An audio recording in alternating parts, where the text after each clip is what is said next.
नमस्कार दोस्तों, स्वागत है आपका SSC learning point by Singh sir. आज हम करेंगे 25 जुलाई का शिफ्ट 2। चलिए फिर स्टार्ट करते हैं बिना देरी किए। एक पेंसिल को 144 रुपए में बेचने पर मोहित को 54 रुपए का लाभ होता है। तो लाभ प्रतिशत कितना हो? देखो 144 में बेचा, 54 का लाभ हो गया, यानी कॉस्ट प्राइस कितना रहा होगा? इससे घटा दो, 0, 14 से 5 के अंदर हो। यानी कि 54 का लाभ हुआ कितने पे? 90 पर, गुणे हो गया 100। 0 से 0, 9 छक्का 60%। अगला सवाल देखो, a बराबर 2 की पावर k प्लस इंटू 3 की पावर 5, b बराबर 2 की पावर 5 इंटू 3 की पावर 7। यदि ए बी का एलसीएम कितना है तो k का मान कितना? देखो 2 की पावर 8, 3 की पावर 7। ठीक है, तो k का मान बताना। देखो 2 की पावर 8 हमें चाहिए, यहाँ पर है कुछ नहीं है, यानी कि 2 की पावर 5 कम है। यहाँ पर 2 की पावर 8 होता तब तो बात अलग है, तब तो निकाल ही नहीं सकते थे कि 2 की पावर k की वैल्यू क्या होगी, क्योंकि 8 से तो कम ही होती। क्योंकि 8 एक बार एलसीएम हो गया तब तो ठीक है, 8 से कम ही होती, लेकिन आप उसमें पता ही नहीं। लेकिन यहाँ पर नहीं दिया, यानी कि 2 की पावर 8 रहना इसका स्वाभाविक है। ठीक है, ये तो नेचुरली समझ में आ रहा होगा। जैसे मान लो अगर 2 की पावर 3 लिखा है और यहाँ पर लिख दिया मैंने 2 की पावर 5, तो इसका एलसीएम क्या होगा? एक चीज़ बताओ, 2 की पावर 5 होगा, यानी कि ज़्यादा वाला एलसीएम होगा, क्योंकि ये वाला तो पूरा इसी में होगा। ठीक है, अब ये चीज़ समझनी चाहिए तुम लोगों को। जैसे मान लो 4 लिख दिया और 8 लिख दिया, इसका एलसीएम निकालते तो क्या निकालते? 8 निकालते। जबकि 2 की पावर 2 है या कि 2 की पावर 3, यानी हाईएस्ट कॉमन वाला, वो सॉरी पावर वाला निकाला। तो एक चीज़ समझ में आ गई हो। अगला सवाल देखो, सबसे कठिन सवाल है, कोई बात नहीं, कर लेंगे, कोई दिक्कत वाली बात, कोई समस्या नहीं है उन्हें। तो यहाँ पर देखो यूनिट डिजिट पे काम करते हैं। 9 सत्ते 63 माइनस 8 एकम 8 हो गया, बराबर x² इंटू का 3 प्लस का 1380। अब यहाँ से करेंगे, 13 से 8 गया, 5 बचा। अब ये नंबर इधर आएगा, माइनस का इधर रहा होगा कुछ जीरो, तो इससे गिराएंगे तो 5 बचेगा। यानी कि इसकी वैल्यू पूछेगी तो इसका कुछ स्क्वायर होगा। यानी कि ऑप्शन देखो, 7 रखोगे तो 7 का स्क्वायर 49, गुणे 3 करेंगे 9 3 27, 5 मिला नहीं मिला। 15 रखेंगे, 15 पंजे 225, गुणे 3 करेंगे 3 पंजे 15, 5 मिल गया, मिल गया। 21 करेंगे, 21 21 हम 441, गुणे 3 करेंगे, मिला नहीं मिला। 3 क्या करेंगे, 3 त्रिका 9, गुणे 3 9 3 27, मिला नहीं मिला। तो आंसर कौन सा? 15। बाकी अगर आप कैलकुलेशन करना चाहें तो आप लोग कर सकते हैं। अगला सवाल, एक समलंब की समांतर भुजाओं की लंबाई x सेंटीमीटर बाई सेंटीमीटर और समलंब का क्षेत्रफल इतना है।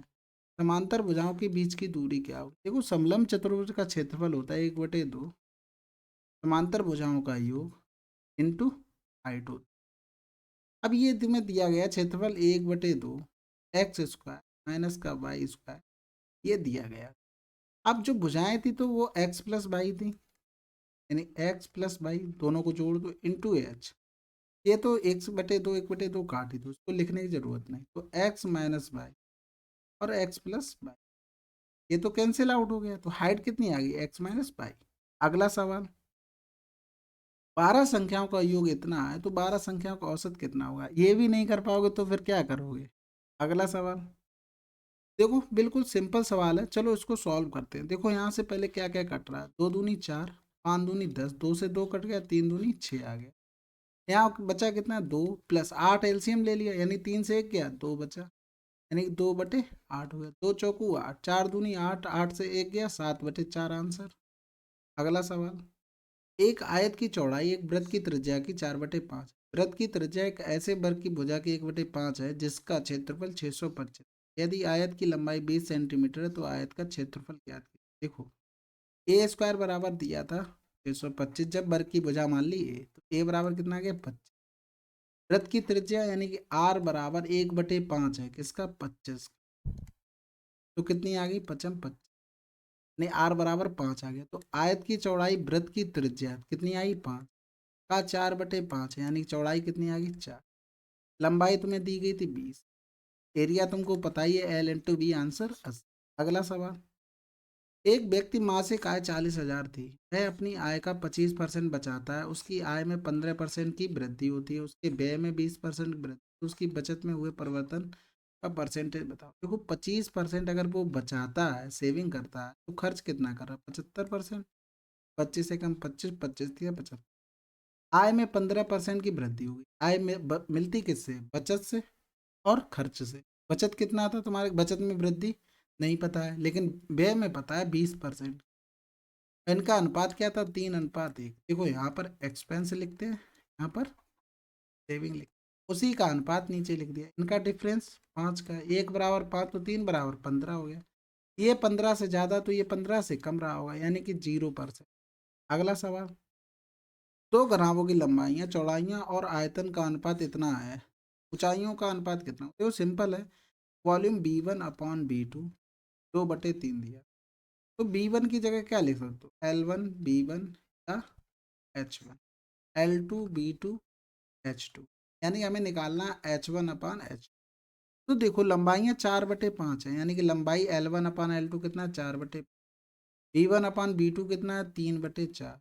H1/H2 हमें निकालना है, सिंपल सी बात है, H1/H 2/4 से 4 कैंसिल आउट, तो H1/H 5×10। अगला सवाल, 18 व्यक्ति एक कार्य को 20 दिनों में कर सकते हैं। 8 दिनों के तक करने के बाद उन्हें मूल रूप से निर्धारित समय से 4 दिन पहले कार्य पूरा करने का नोटिस मिलता है। नए कार्यक्रम के अनुसार कार्य को पूरा करने के लिए और कितने व्यक्तियों को काम पर रखने की आवश्यकता।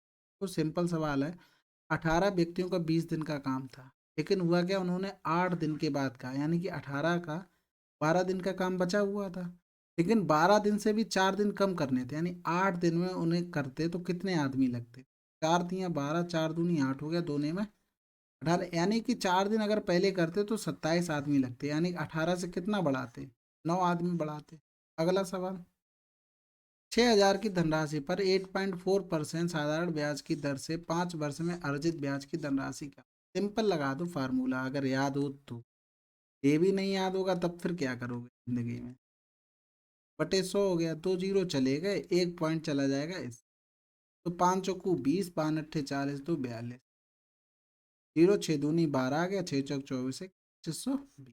अगला सवाल, कॉलेज क्यू और यू में महिलाओं छात्रों की कुल संख्या के संगत रेखाखंडों के केंद्रीय कोणों का माप का योग ज्ञात करना। देखो क्यू कहाँ पर है तुम्हारा, ये है, यू कहाँ पर, ये है, 12 15 27, यानी 360 डिग्री वैल्यू होती है पूरे कोण की। 360 किसका था, 100%, 27% निकालना था, 0 से 0 चला गया। अब 7 छक्का 42, जैसे ही 42 मिला आंसर लगा के आगे बढ़े।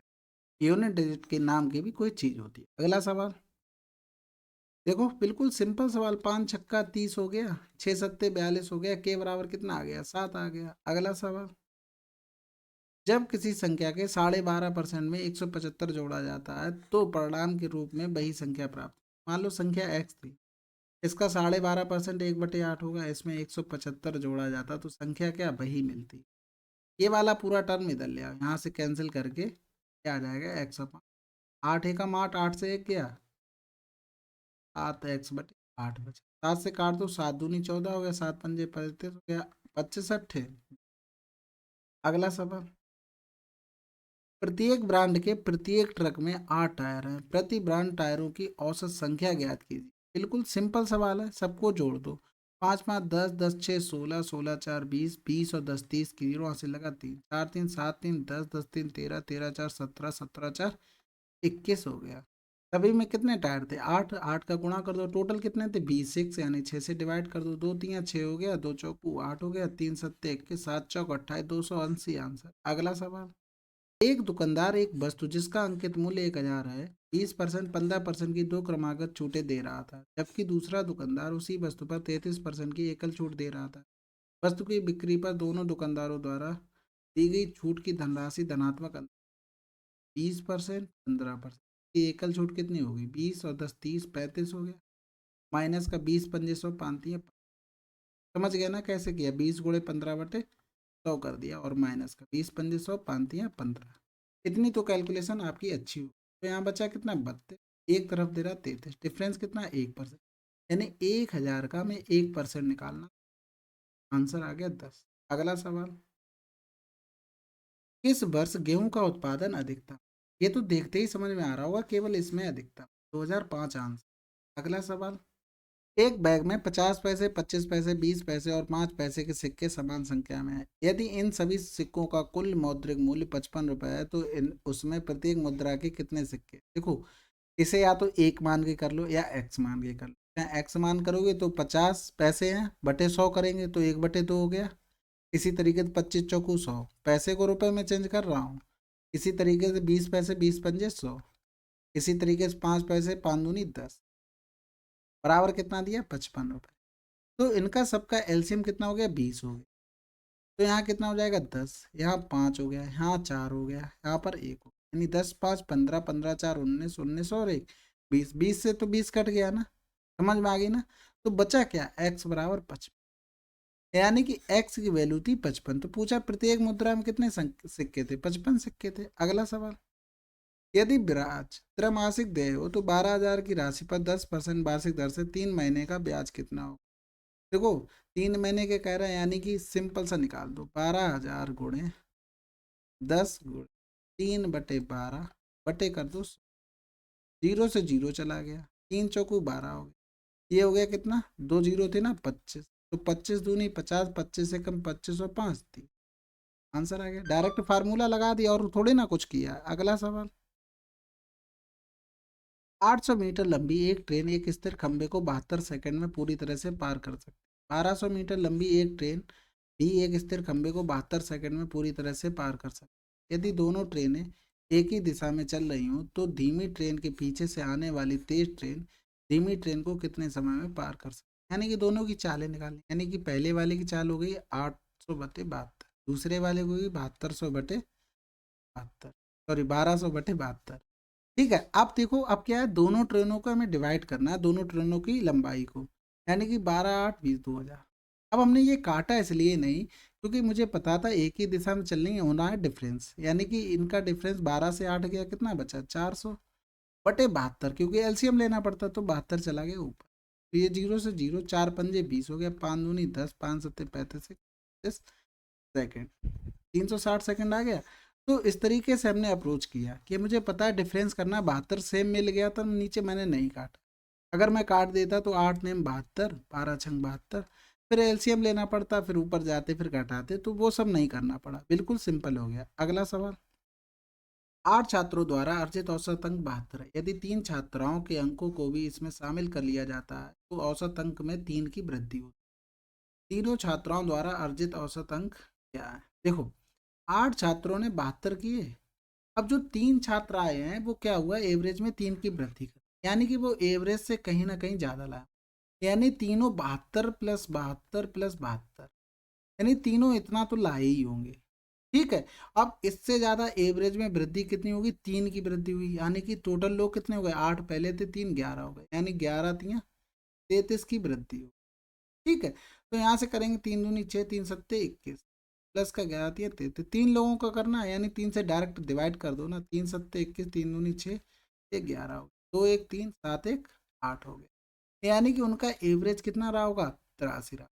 अब देखो कुछ अगर स्मार्ट अप्रोच लगाते तो कैसे, देखो 72 × 3 इतना तो वो लाना ही पड़ेगा, उनकी मजबूरी है, लेकिन उन्होंने 3 की वृद्धि और कर दी तो 11 × 3 हो गया। तो बटे क्या, 3 ही लोगों से डिवाइड करना, 3 से 3 कट गया, यानी कि 72 प्लस 11 कितना हो गया 83, डायरेक्ट कर सकते थे। अगला सवाल, 12 के पहले की सभी अभाज्य संख्याओं का औसत P1 है और 12 और 30 के बीच की सभी अभाज्य संख्याओं का औसत P2 है। पाई P1 माइनस P2 का मान कितना। देखो 12 से पहले की सभी देखनी है, यानी 2 हो गया, 3 हो गया, 5 हो गया, 7 हो गया, 7 2 9 नहीं होती है, 11 होती है। ठीक है, अब 12 से 30 के बीच देखते हैं, तो 13 हो गया, 14 15 नहीं होती, 17 होती है, और 17 के बाद 19 हो जाएगी, 19 के बाद 20 21 22 23 हो जाएगी, 24 25 भी नहीं होती, 26 27 29 हो जाएगी। ठीक है, जोड़ दो, 7 3 10 10 9 19 19 और 3 22 और 9 31, एक हाथ से लगा 3 3 1 4 1 5 1 6 2 8 2 10 बटे 5, 5 दूनी 10 भाग जाएगा नहीं, यानी 20 दशमलव, यहाँ करेंगे 3 2 5 5 10 7 17 17 1 18 28/5 हो गया, 55 25 5 छक्का 30, ये आ गया P1, ये आ गया P1 का 5 गुना करना, 5 छक्का 30, 55 25 3 28, माइनस का 20.2, 10 से 2 गया 8 बचा 7, 7.8 आंसर। अगला सवाल, एक बेईमान कपड़ा व्यापारी कपड़ा मापने के लिए ऐसे पैमाने का उपयोग करता है जो कपड़े को उसके अंकित मान से 16 से 2/3% कम मापता है, साथ ही कपड़े को क्रय मूल्य से 10% अधिक मूल्य पर बेचता है। के द्वारा अर्जित कुल प्रतिशत लाभ कितना? देखो 16 से ही 2/3 का मतलब 1/6, यानी कि अगर कपड़ा वो 600 नापना चाहिए तो लेकिन वो नाप कितना रहा? 500। मूल्य मान लो 600 का, अगर 600 रुपये है तो अगर वो 10% बढ़ा के बेचता तो कितने का? 660 का बेचता। लेकिन उसने चीज दी है 500 केवल, और रुपए कितने गए उसके हिसाब से? सीपी कितना हुआ 500 का? 500 हुआ सीपी। लेकिन वो ग्राहक से ले कितना रहा? 660 रुपये ले रहा। ये हो गया सेलिंग प्राइस। कितना प्रॉफिट लिया? 0, 6, 5 से 6 क्या है? कितने पर? 500, थोड़े 100। तो 0 से 0 हो गया, 5×3 = 15, 5×2 = 30। अगला सवाल। दो शहरों दिल्ली और जयपुर के बीच की दूरी इतनी है, एक कार दिल्ली से जयपुर तक 80 किलोमीटर प्रति घंटा की चाल से जाती है और उसी मार्ग से 120 किलोमीटर प्रति घंटा की चाल से जयपुर से दिल्ली वापस लौट। तो कार की औसत चाल का फार्मूला 2 × x/y, 80 × 120 और x+y। 12×8 = 20, 200 हो गया। 0 से 0 चले गए, 2×6 = 12 हो गए, 6×2 = 12, 8 × 96 किलोमीटर प्रति घंटा। अगला सवाल। राधा एक काम को 3 दिनों में पूरा कर सकती है जबकि राजी उसी काम को 2 दिनों में पूरा कर सकती है। वे दोनों एक साथ काम करके इस काम को पूरा करती हैं और किए गए काम के लिए कुल भुगतान के रूप में 150 रुपये प्राप्त कर। उपरोक्त भुगतान में राधा का हिस्सा कितना? जितना काम किया होगा उस हिसाब से उन्होंने बांटा होगा। राधा थी और कौन थी? राजी थी। तो इन्होंने 3 किया, 2 दी। एलसीएम 6 हो गया, यानी 3×2 = 6, 2×3 यानी कि 3×2 = 5 की वैल्यू 150। किसका पूछा गया? राधा का। राधा ने क्या गुणा? 5×3 = 15 हो गया, 30×2 = 60 रुपये राधा को मिले होंगे। अगला सवाल। चलिए 25 जुलाई का शिफ्ट 2 कंप्लीट हो गया है। अब बचे हैं तुम्हारे 4 पेपर। ठीक है, इनको भी जल्दी से जल्दी कोशिश करूंगा कंप्लीट कर दूंगा। चलिए फिर मिलते हैं अगले वीडियो में, तब तक के लिए जय हिंद, जय भारत।